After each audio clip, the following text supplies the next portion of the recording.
All right. Hello, everybody, and welcome to WatchMojo's live rank / black tie Oscar party. Today, we're going to be ranking the top 10 worst Best Picture winners with the help of our friends and fans in the chat. But before we dive in, allow me to introduce myself. I'm Mackenzie. I am the writing coordinator here at WatchMojo, and I am joined by my esteemed colleagues and friends, Andrew and Tim. Guys, you look dashing today. Would you like to say hello? Thank you. Thank you. You look dashing as well. I'm Andrew. I write, I voiceover, I edit here at WatchMojo. And unfortunately, my monocle was in the shop, but my tallest hat was not. Thank God for that. And Tim couldn't be here today, but I'm here, Marty Scorsese. Oh, I directed the Best Picture winning The Departed. And I just got these glasses for my screening of Ant-Man and the Wasp: Quantumania, best Marvel movie to date. 10 out of 10. Best Picture next year. Thank you for joining us, Marty. It's amazing that your agent was able to block out this time for you to join us. I know you're a busy guy, so thank you for coming. Welcome to you both, and welcome to everybody in the chat. Just a reminder that while the stream is open for all to view, only WatchMojo channel members get to participate in the live chat. So if you'd like to jump in and receive a whole bunch of other perks and exclusive content, much like this show, don't forget to click join under the channel banner on the WatchMojo channel page. Cool. So let's jump into it. We got a lot to talk about. Like I said, we are doing worst Best Picture winners. So before we get into the spicy debate du jour, I'll give a little rundown of what we have on the screen here. Of course, movies, years, and we have Rotten Tomato scores, both critics and audience members, as an somewhat objective measure of quality. Since I think we can't trust the Academy, is what we've learned through this research process. And then we have, of course, each of our fan ranks here, Tim, Andrew, and myself. And we have the fan rank, which you will help us with. So the original rank from 2014, we have listed in column E here. The previous criteria that we used to rank the list was looking at Best Picture winners that we felt did not deserve to win compared to other nominees or films that were not nominated. And we're not saying, we said at the time, we were not saying these movies are bad, just that there were other more deserving films that year. So fair. Matt Geiger became a YouTube member. Thank you, Matt, and welcome to the club. But I approached my rank a bit by ranking more by quality or lack thereof of these films, not just that other films should have won, but a bit like which of these films are the weakest. But I'm kind of curious, like, how did you guys approach this? I was kind of a mix. Of course, if the movie was just bad or I didn't enjoy it, it was on here. But also sometimes I did look at what else did it beat on the way here, which informed some of my choices. So I think a nice balance of both. Yeah, same with me. Yeah, totally. Okay, cool. Yeah, so I think that criteria stands. I think some of these, like, it's hard to say any of these, except Crash, are not great movies. We'll get to that later. Little shout out to Sunny. Thank you for joining. How is Ordinary People not on this list? By far the worst. We are going to be taking polls. I will preemptively add this to our spreadsheet here.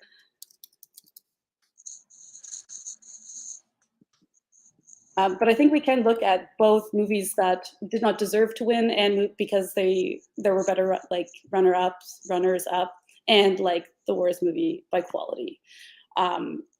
So we've gone ahead and made a short list here. Basically, any film that appeared in the original rank and on our personal ranks point system gets shortlisted. For me, Slumdog Millionaire and Crash. Hard agree on Crash. Slumdog Millionaire, I think has some positive points to it. So beyond our short list, I'm loving that people are already, like, we're getting some engagement in the chat. We have Ordinary People. I'll throw Slumdog Millionaire on here also as a point of discussion. We do have a surprise guest also. host of Watch Mojo podcast, Pop Culture Now. We have Matt Demers in the house to come make a case for The Artist. This is a movie that I really like. I don't think it deserves to be on the worst, but I'm dying to hear what you have to say, my friend. Mackenzie, it's an honor to be here, especially with Martin Scorsese, big fan. I also won an Oscar once for host with the most hairspray. Listen, The Artist, you guys, The Artist was not deserving of the Best Picture. Let me ask you a question, and hopefully, I'm hoping that the Watch Mojo audience has my back on this. So you watched that movie once, it was okay, and like you said, a lot of these nominated movies that won were fine, they're not terrible. The Artist is definitely there. But when was the last time you watched The Artist again, or even thought about it? The impact, the cultural impact that movie had is zilch, zero. It was a fine movie that took place in the old-timey black and white. They redid a lot of those techniques really well. But as far as adding anything new, they didn't. It was up against Steven Spielberg's War Horse that year. So for me, The Artist needs to be in your shortlist. Come on, Watch Mojo audience, get my back. War Horse? Okay. I thought you were gonna say like The Descendants. That's the last one I would have chosen based off. Moneyball. Yeah. Keep War Horse out of your mouth. That horse did nothing to you. Yeah. I will Wait, say Tim, quickly. Yeah. Okay. Sorry, Matt did remind me the most interesting part of The Artist was his nightmare sequence where he heard everything. And I thought that's where the rest of the movie was going to go. Like he was going to be the only one hearing things in a silent film. And I was like, this is awesome. And then it didn't do any of that. So I got bored. Cute. Remember it had the dog? It had that really cute dog. Everywhere. But it didn't deserve Best Picture. They got Best Actor. Yeah. The dog. To me, this is the dog.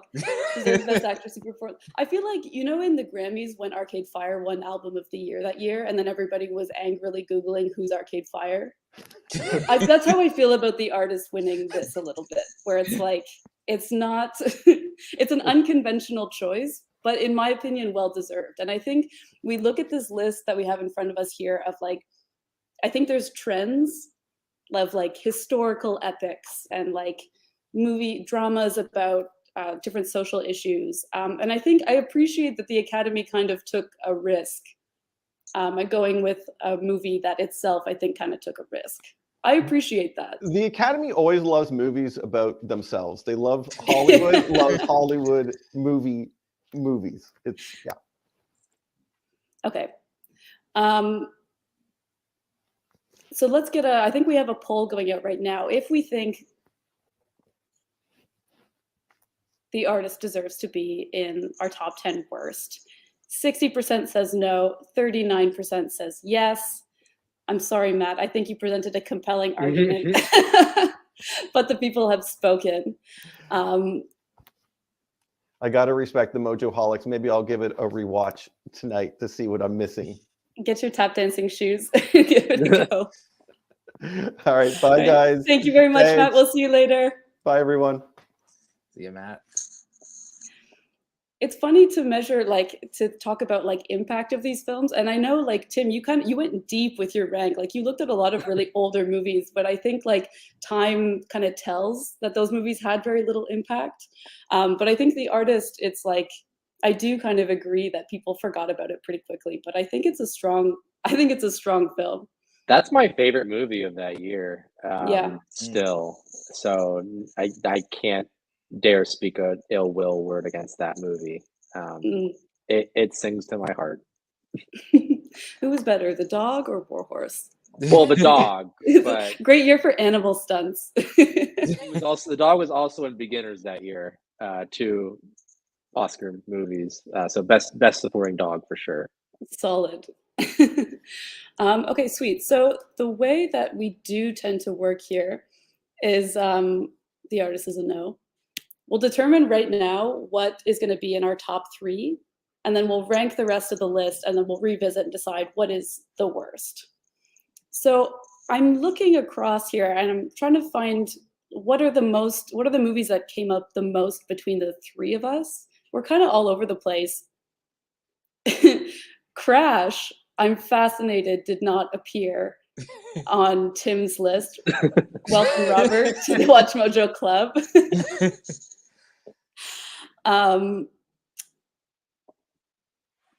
Maybe, like, should we save Crash for later? Let's do a poll right off the bat. I want to know what the people think. Is Crash, how do we frame this? Is Crash better than Brokeback Mountain? Let's start with that. No. Let's start with that and see what the people think.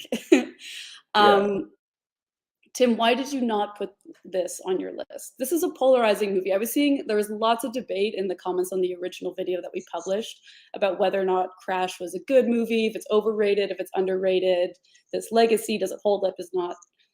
People have a lot of feelings about this, myself included. But I invite you to go first. I knew I was going to have to talk about this.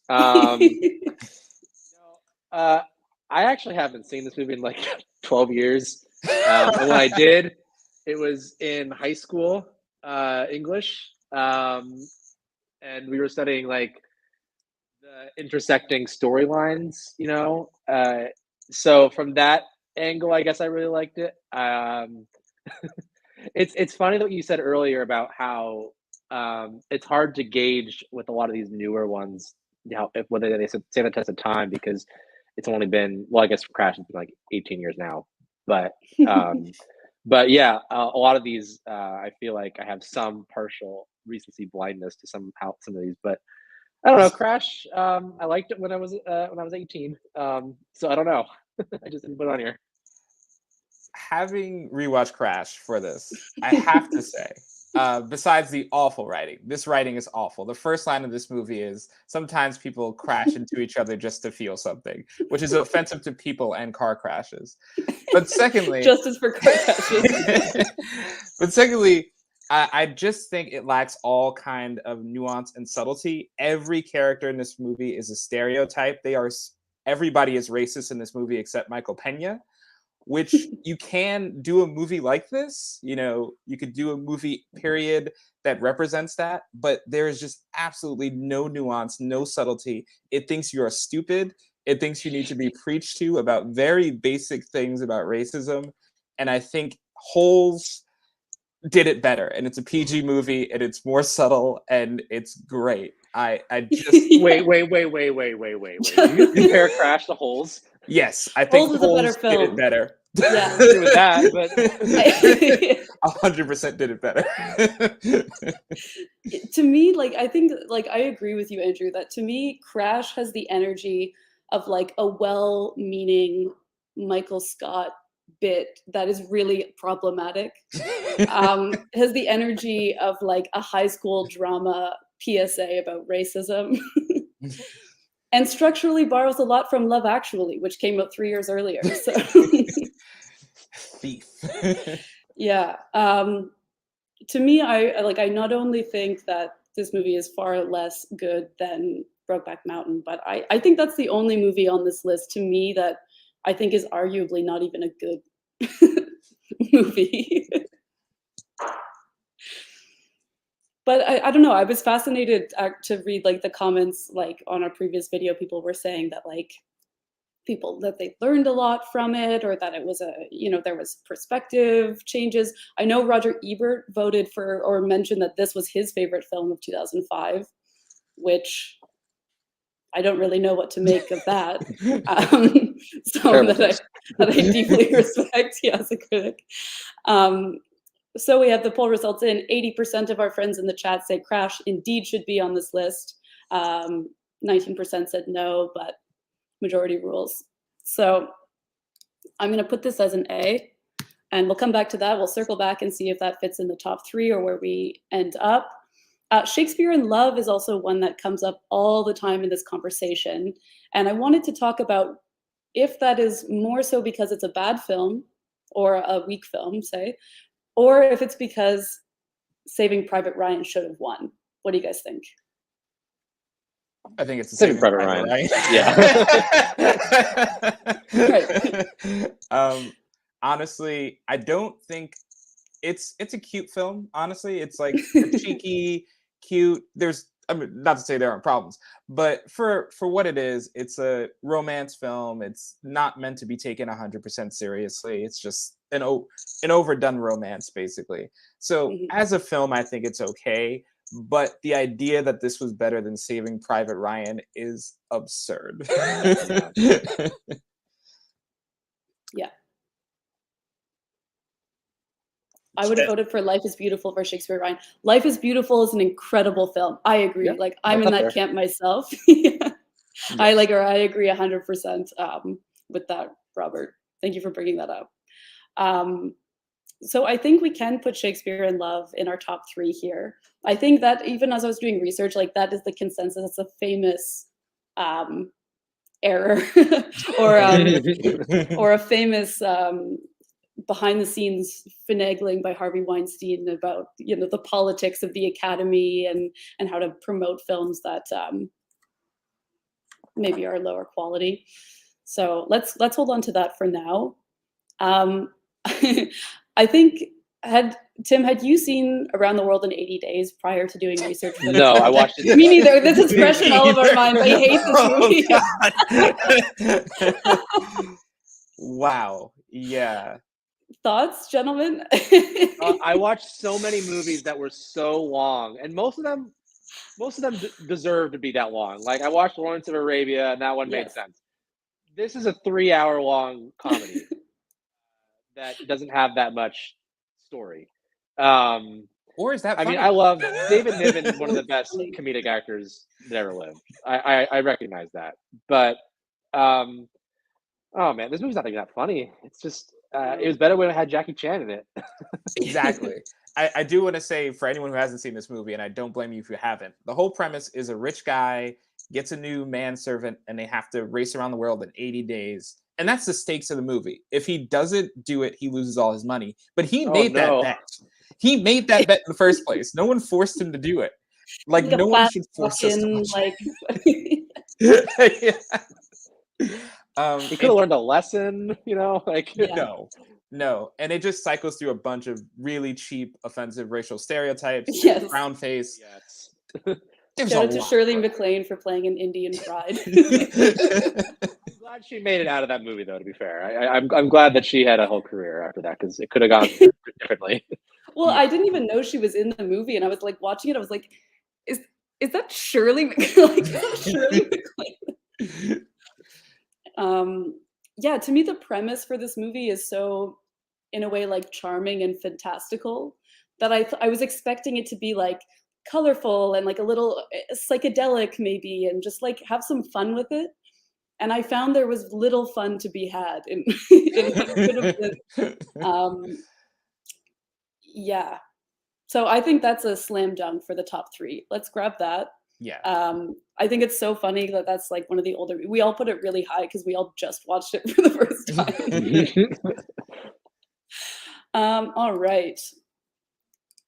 So before we get into the rank of the rank, let's do a quick poll here and just see if we want to see any of these movies in the top 10. So let's nominate Ordinary People, Green Book, because this is one that has come up a lot, and Kramer versus Kramer. And let's see if the audience, which of those deserves to be considered for worst. And I do want to say real quick, the original list had Chicago. I don't know why, because I love Chicago. Yeah, I know.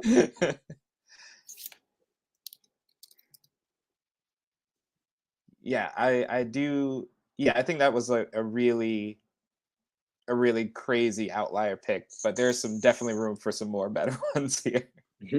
Yeah. I also thought it was interesting, like we saw Forrest Gump come up a lot in conversation, not because nobody likes Forrest Gump. I think it's it's Forrest Gump, pretty iconic, pretty famous. Sure. People like it, kind of heartwarming, pretty cute. But Pulp Fiction came out that year. Yeah. And Shawshank. And Shawshank, thank you. And Robert Redford's Quiz Show.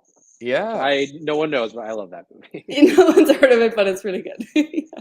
That was one I was very close to putting on, but I was like, compared to all the rest of these, Forrest Gump, it's just an enjoyable movie. You know, Like, it's not yeah. great. It's not the best one of all time, but Mm. yeah, it really is. It just had an amazing year. So I Mhm. think any other year would have been fine, but that year it was like, oh my god, it beat Pulp Fiction. Yeah. Yeah. It was fun to revisit Gladiator. For me, I had only seen parts of it. I realized as I was watching it, I had only seen parts of it. It kind of slaps, honestly. I thought that was one I was expecting to kind of like roll my eyes at a lot and be like, ugh. But I was like, no, the script is honestly great and the production is really impressive. I take that over Braveheart, but I think, having watched them both recently, I think they're kind of the same. I feel like Gladiator's gotten better over the years. Like it used to be in this conversation, but now I think people are just like, yeah, it's actually pretty good. Yeah. Yeah. Sequel's coming, Yeah. Oh, featuring Jesus, apparently. No, Can't that one's not going. featuring Jesus. They almost did that. What could have been. Cool. So while we're waiting for the poll results to come in, let's start like digging into our rank here a bit. I had to laugh at our inclusion of Cavalcade. I only actually watched this because it was the lowest ranking on Rotten Tomatoes of all of them. Tim, you put it at number 5. Can you tell us a bit about? No, I don't know anything about this movie because I've completely forgotten all of it. It's so boring. So boring. Like, Yeah. It's so some boring. family and they're going through some stuff and they're all sad about it. And they may be rich too, which makes me a little bit less inclined to Totally. care about them. I don't know. I just don't like it. I remember I didn't like it when I saw it, so it deserves to be on here. Yeah, I was like, for the really early movies, I was like, I'm gonna try to like suspend my own, it's like, or anticipate that I won't connect with them the same way as people might have in those eras. But this one, I was like, I don't connect, and I don't think it's like nothing's happening. Yeah, so I do think that's included. That deserves to be included. We have 62% of people saying Green Book should be included. So let's bring that into the conversation. Yeah. I'm excited. Okay, take it away, Andrew.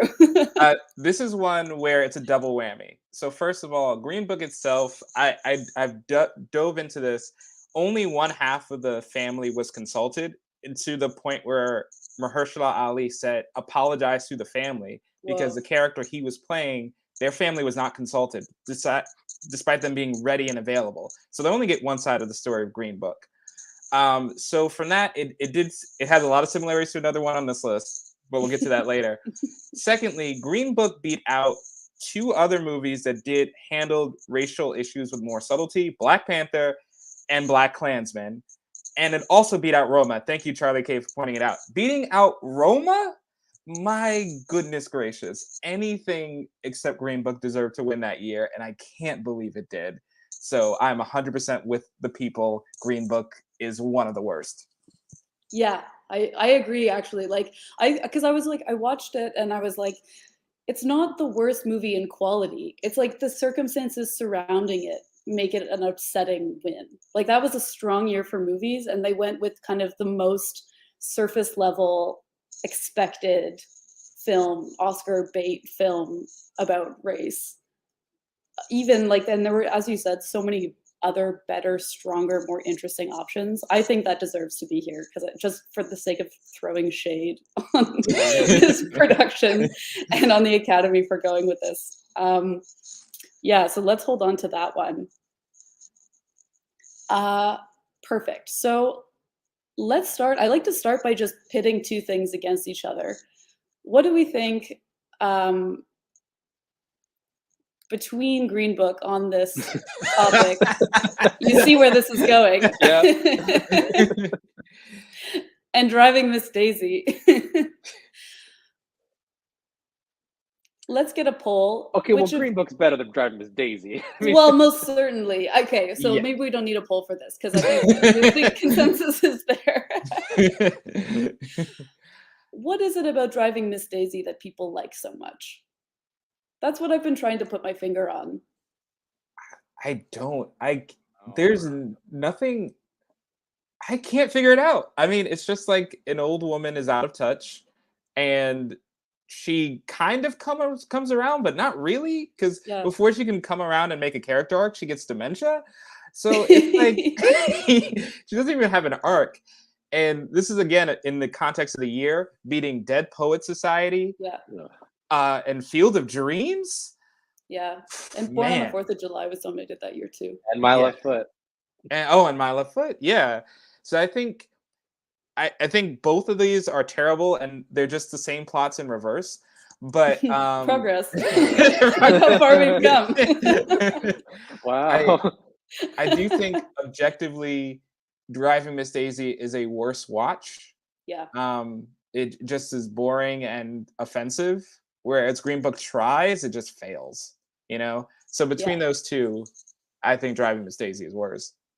Yeah. So okay, so let's do because I think Rebecca raised an interesting point that Green Book should know better since it is so recent. So let's do a poll and just see which of these movies deserves to be higher on the worst list. Which of these movies is worse? Let's just do it like that. Which of these movies is worse between Driving Miss Daisy and Green Book? Because I do agree that Green Book should know better, and there were other like much stronger films nominated that year that even touch on similar themes. So while we wait for that, I do also feel that Driving Miss Daisy is just kind of a post-war Karen story. Like, you know. No, I have to go to the Piggly Wiggly. It's like it kind of treats racism like a charming character flaw. Like, oh, she's like stuck in her ways. Like, oh, she needs to help with around the house. It's like, I don't know. Is that sympathetic? On the topic of that exact vibe, Out of Africa, I'm gonna nominate for our 4th place. Yeah, that's fine. Right off the bat. Yeah. I had a farm in Africa. That's 90% I can't of the believe this dialogue. wasn't. I can't believe this Poor wasn't on thing. the original list. This movie sucks. Again, this is another story where the main character, it's like very similar to Around the World in 80 Days in regard. It's just like a rich person goes to somewhere new, they have experiences, and that's it. We're watching someone's Eat, Pray, Love tour and nothing else. Like, Yeah. You would think a romance between Robert Redford and Meryl Streep would just be like fire, but like I couldn't care less. Yeah. And it's like in this, like, it's so weird that the elephant in the room of this movie is like colonialism. I thought the movie would be about that and like her experiences, like being in these new places and whatever, and like with communities and whatever. But it like barely even talks about that. It's just like if you take out the colonial fantasy of Africa, the movie isn't really about anything. I don't know. Yeah.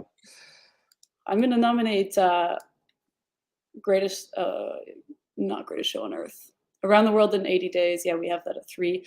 I did also watch The Greatest Show on Earth recently. Tim, you put that really high. That's a weak one. Another movie that looks like Out of Africa similarly looks great production wise, cinematography, but I'm not invested in the characters in that movie, the story. Yeah. There's like a love triangle, I think, in there. And it's like wrapped up in this bigger plot, and I don't know. I just didn't connect with this one at all. Not The Greatest Show on Earth. I will say, to its credit, there's like a 40-minute trapeze off, which is fire. That takes up a lot of time in the movie. It's pretty badass, but yeah, this movie is all style and no substance. There's just not a lot going on here. Like I kind of was like, in my mind, I was comparing it to The Red Shoes. If you guys know this movie, the Michael Powell movie about this ballet company. It's like a show. It's a movie about a show, but it's all like the drama backstage mixed with the fantastical elements performance. Like, it's really good and really colorful. So I was like, if that's, I had that bar in my mind for this, and it doesn't really deliver on any of that. Yeah. So Charlie K in the comments says Breakfast Club, Back to the Future, The Color Purple, and Brazil. But nah, Out of Africa wins instead. Thank you. That was a good year. There was a lot going on. Oh man. Man, the day Back to the Future wins Best Picture, though, the Oscars have wiped all their sins away. Like, you know, like, forgiven for everything. Retroactive, yeah. Okay, so we do have poll results in. Driving Miss Daisy, 62% say that is worse than Green Book. That's narrower than I expected it to be, but I'm here for it. I'm gonna bump Driving Miss Daisy up right under Greatest Show on Earth here. Does that work for you guys? Fine. Yeah. I'm fine parking it right there. Yeah, right where. Parking Miss Daisy. Okay, so I do think we need to talk about How Green Was My Valley. Yeah. So this is the movie that famously beat Citizen Kane. And I would also like to point out that it also beat Maltese Falcon. Oh. Yeah. Big year. What did you guys think of this movie as a movie, not in comparison to Citizen Kane? What if Banshees of Inisherin was boring? How Green Was My Valley? Like, this movie, it's another one of those, like, let's just watch someone live life and conflicts pop up, and it's like, but they're not connected really. Like, there's a plot about a boy going into the coal mines. There's another plot about a woman who wants to be with a priest. There's another plot about union strikes, and none of these really collide in any meaningful way for about 15 hours. And I could have watched Citizen Kane twice in the time, and I would have had a much better time doing so. Yeah, so as I was watching it, I didn't really know that much about this movie besides the fact that it famously usurped Citizen Kane. And I was kind of watching it, and I was like, is it just kind of like Grapes of Wrath, but set in the mines of Wales? And I looked it up, and I was like, it's actually directed by John Ford, so it is pretty much literally that. I was like, it is kind of stylish in its own way. I think it has some merits. But this is the one that I'm like, this really did not deserve to win. So I would kind of like recommend putting that at maybe like number 10. Yeah, I think it's around. It's just boring. You know, even besides the fact that it beat Citizen Kane, it's just a boring movie. Yeah. So let's put that at 10. I haven't seen this one yet, but I'll it sounds like I got some glowing recommendations from you guys. Yeah. If you need to go to sleep. If it's a long rainy day and you're like, I really just want to watch generations of this family in Wales and their kind of struggles with unions and mines and priests, whenever that vibe strikes, then this is a 10 out of 10 recommendation. This is one of Clint Eastwood's favorite movies, actually. That tracks. Yeah, that does track. Yeah. Okay, cool. So yeah, Robert in the comments in the chat room said there's a difference between comparing Best Picture winners to the other nominees and comparing all winners just to each other. So I completely agree, because the original criteria that we used in 2014 was all about what should have won and how these didn't deserve to win compared to them. I think like it makes sense the way that we're doing it now to kind of blend that with what are the weakest films of this list. Because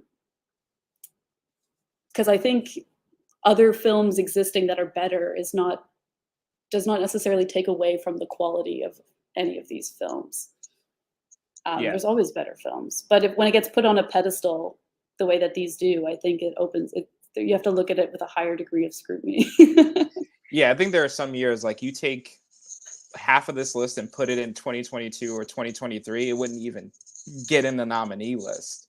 So I think it is worth like comparing, doing both, looking at how underwhelming the movie is and what it was up against as well, because some of these would not even Out of Yeah. Africa Today? I don't think so. Mm. No, dude.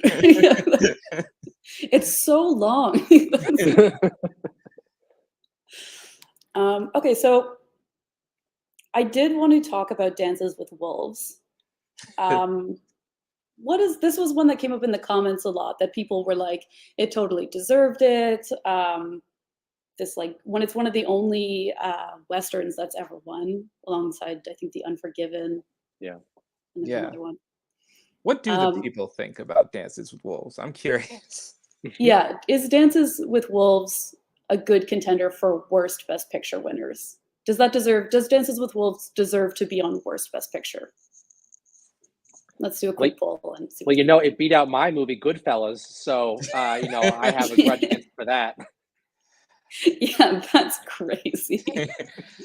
Like, honestly, the worst thing about Dances with Wolves is that Kevin Costner sounds asleep every time he does narration.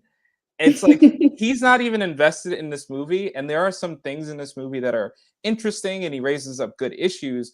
But every time it cuts to the narration, which is approximately every 5 minutes, it just sounds like he can't even get excited about his own story.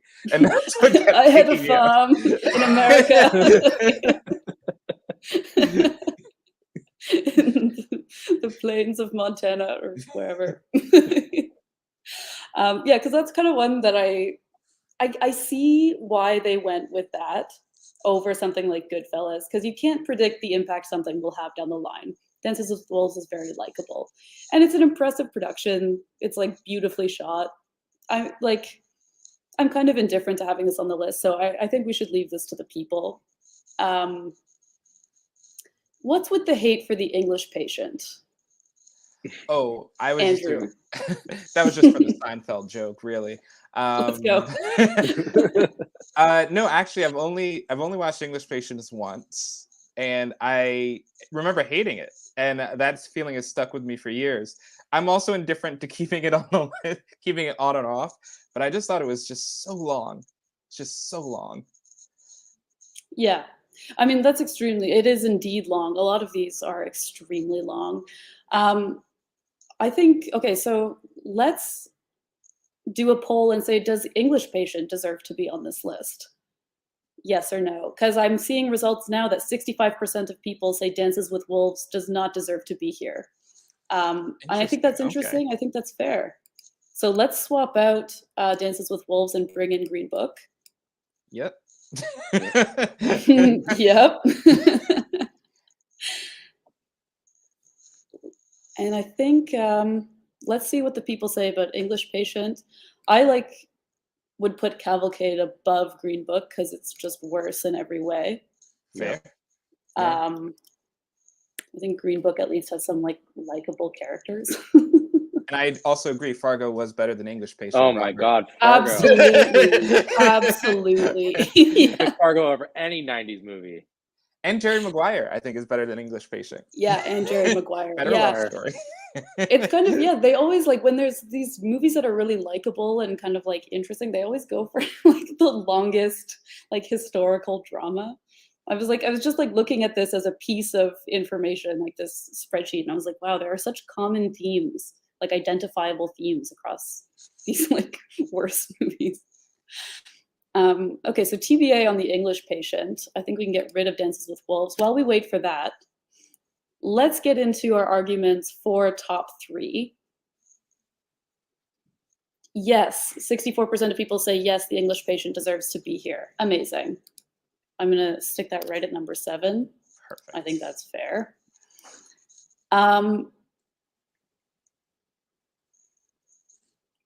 Out of Crash, Shakespeare in Love, and Around the World in 80 Days. Let's binge poll. As it was always meant to be. I was going to say, what an awful film festival. And I was like, we all lived that this week. So indeed. So between Crash, Shakespeare in Love, and Around the World in 80 Days, which of these deserves to be number 1 worst Best Picture winner? Yeah. Of these 3 movies, in my opinion, I think Shakespeare in Love is the better movie. So I would put that at number 3. I agree. I think what I've learned from this festival, this horrible movie festival, is that brevity a short movie that you don't agree with is much better than a long movie that you just feel indifferent about. And Shakespeare in Love, at least you're out in 2 hours. You know, you're free. The Travis, costuming, yeah, the costume. Shakespeare in Love is pure goop. Gwyneth, put number one. Like Patel with the hot takes. At least the production, the costuming in Shakespeare in Love is extremely impressive. It is a beautiful movie. I don't know. I find it a bit forgettable overall, but I think between that and Around the World in 80 Days, which just offers nothing, in my opinion, and Crash, which offers just racism and little else, in my opinion, I would do it like this. Yeah. But I'm interested to hear what the people think. I wonder what led to Crash being Best Picture. I'm wondering about like the mind frame. Is it like, I don't want to get too into like these cultural discussions, but like in the post 9/11 era, is there like this big like tossing up of like questioning of etc. Like, because it's odd to me because I was watching it and expecting, you know, to not like it because there's, you know, that's the conversation. But I was shocked by how not good it is as a film. I think part of it, like going really into the Oscar research, is that for over a decade, there had been like no film with a diverse lead character where the protagonist was a person of color at all, like in contention, really. Like nothing for like over a decade won. And then Crash is kind of an ensemble piece, you know? So I think that's how it got away with it. But I think at the time, in context, it was bold to talk about these issues. Yeah. But now you look back and you see how badly they fumbled that conversation in every conceivable way. And it is impossible to watch today without cringing at every aspect of that movie. Yeah.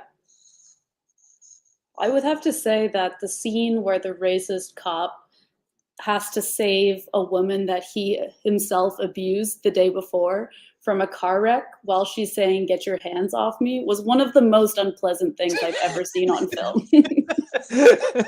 I would rather die. It made me feel dirty in my soul. I was horrified. Okay, so poll results are in. 50% of the people say Crash, 26% say Shakespeare in Love, and 23% say Around the World in 80 Days. That's because you haven't seen it, but I was gonna say. But I respect that. I challenge everyone who watches this today, go home, watch Around the World in 80 Days, see how long you get, and then come back to us. Yeah, if you have like 3 to 4 hours to watch very little happen, it's a great recommendation. Cool. So let's do, this is our rank. I'm going to do a poll and say, let's take the temperature and see how happy we are with this rank. Do we love it? Do we hate it? Or can we live with it? Because to me, I think this is it. Yeah. What a journey it's been. I want to say again, for some of the old list, Justice for Oliver. It is. Yeah. It's not my favorite version of Annie, but it's still pretty solid. Orphan musical genre. Yeah. Very niche. Yeah. This is one of the ones. Okay, so this is the one I was kind of expecting to dislike the most, but I ended up actually really liking it. But what I didn't realize was that this was the same year that 2001: A Space Odyssey came out. Yeah. And it was not even nominated. Yeah. It's like, which is hilarious. We went with the Orphan musical instead of the greatest film. Arguably one of the greatest films ever made. Yeah, also Kramer versus Kramer. I'm surprised this one didn't come up that much. I think this is a pretty weak movie, but I think it was ahead of its time a bit talking about divorce in this way. Mm-hmm. Mrs. Doubtfire did it better. you know? It's hard to compete. The bar is where the bar is.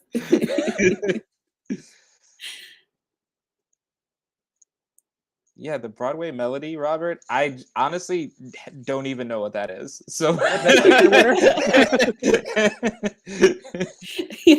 What's the worst? Yeah, what's the worst Best Picture musical? That movie up. That's not real. 1929. 1929. Wow. Okay, yeah. That's when they were still figuring things out. Yeah, I have to say I did give some leniency to like the really old ones. I was like, it was the film as a whole was different, and people voting had only seen a handful of movies. So there wasn't like as much to compare it to. Yeah. Is there anything that okay, pretty good. 41% says pretty good. 30% says I would make considerable changes. Nailed it is 27%, and complete fail is 0. So I'm As long as no one hates us, I think it's a win. That's great. That's a solid B. That's 66 of people kind of agree with us. Yeah. And I think that's livable. That's enough to get you elected these days. Yeah, it was the popular vote. Okay, so I blame Marty. What are you gonna do? Yeah, I was gonna say, give us a few more minutes of impressions, and then we'll say goodbye. It was the Flower Moon. Look out for it. Coming out this year with Leo. Thank you, Sunny. Thank you so much for joining. And thank you to everybody who became a member and just chimed in. It's been an honor and a delight. Just a reminder, if you want to come check out our show next month and foreseeably into the future, you got to become a Watch Mojo channel member, and you'll get all kinds of cool perks and content. So go to our channel page, click join, and we'll see you guys next time. Happy Oscar season. Calling pop culture superfans everywhere. Do you love to argue with WatchMojo's top 10 ranks? Introducing WatchMojo's first and very own party game. Bring your superpowers to the table and fight for your pick to be at the top of the list. It's all the fun of the comment section, but in real life.